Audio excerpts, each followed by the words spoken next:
প্রাচীন গ্রিসে কেককে প্ল্যাকাস বলা হতো, যেটি মূলত ফ্ল্যাট শব্দ থেকে এসেছে। গ্রিকরা সাতুরা নামেও একটি কেক খেত, যা বেশ ভারী ওজনের ছিল। রোমান যুগে কেকের নাম ছিল প্ল্যাসেন্টা। এছাড়াও যে দেশকে কেকের দেশ বলা হয় তা হলো স্কটল্যান্ড।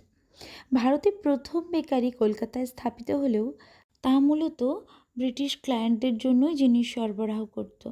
এরপর কেরালার থ্যালাসেরিতে 1830 সালে প্রথম তৈরি হয় দেশের কেক। এরপর আসি আমার বানানো কেকের কথায়। ঘরে থাকা উপকরণগুলো ব্যবহার করে আমি কেকটাকে করেছি। প্রথমে ডিম চিনি খুব ভালো করে ব্লেন্ডারে ফেটিয়ে বাটার দিয়েছি, তারপর আস্তে আস্তে শুকনো উপকরণগুলো মিশিয়ে নিয়েছি। আর শেষে মিডিয়াম আর লো হিটে 15 মিনিট করে বেক করেছি, মোট 30 মিনিট। আমার 30 মিনিট লাগলেও হয়তো সময়ের কম বেশি একটু লাগতে পারে আপনাদের।